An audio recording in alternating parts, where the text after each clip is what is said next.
Hello guys, আসসালামু আলাইকুম। কেমন আছেন সবাই আপনারা? আশা করছি ভালো আছেন। আমার কিচেনে আজকে ছোট্ট একটা আয়োজন আছে। সেটা হচ্ছে আপনাদের সাথে আমি শেয়ার করব কি জন্য এই আয়োজন। এই আয়োজনটা হচ্ছে আমার ননাসের জামাইয়ের জন্য। উনি প্রবাসে থাকেন, বাসায় এসেছেন, ছুটিতে এসেছেন মাত্র ১.৫ মাসের। উনি দুবাইয়ের আবুধাবি থেকে এসেছেন। তো এর জন্য আমি ছোট্ট একটা আয়োজন করেছি। তাদের ফ্যামিলির সবাইকে দাওয়াত করেছি আসার জন্য। তারা বলছে যে আসবে। এজন্য আমি সকাল থেকেই একটার পর একটা রান্না করে চলেছি।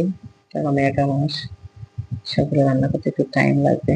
আর তাদের বাসা কিন্তু আমাদের বাসা থেকে দূরে না, মাত্র ৫ মিনিট সময় লাগে আসতে। তো সেই জন্য আমি তাড়াহুড়ো করে সকালে রান্না শুরু করে দিয়েছি। এক এক করে রান্না করছি। তো একজন প্রবাসী কিন্তু প্রবাসে অনেক কষ্ট করে শুধুমাত্র তার ফ্যামিলির মুখে হাসি ফোটানোর জন্য। তার ফ্যামিলিতে যে লোকজনগুলো আছে তারা যেন কষ্টে না থাকে, এর জন্য তারা কিন্তু দিনের পর দিন প্রবাসে কষ্ট করে যায়।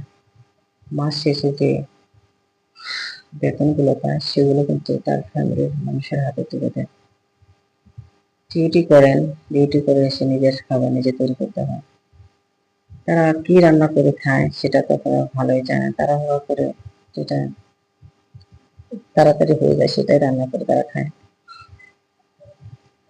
তো তার শুধু আশায় থাকে কবে সেই মুহূর্তটা আসবে,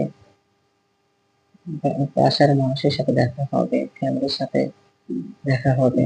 সেই জন্য তারা কিন্তু দিনের পর দিন, মাসের পর মাস, বছর কাটিয়ে দেয় সেই আশাতেই।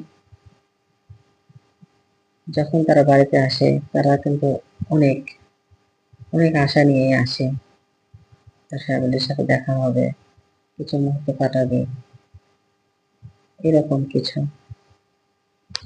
তো সেই প্রবাসী ভাইটার জন্য আজকে আমি আয়োজনগুলো করেছি।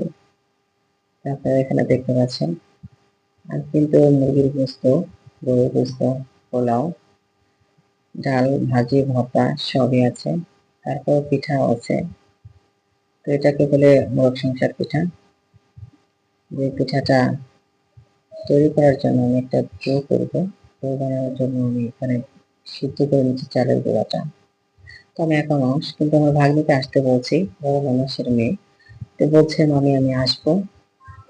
তো ও এসছে, এসে আর কি হালকা কিছু কাজ টাজ করতেছে আমার সাথে।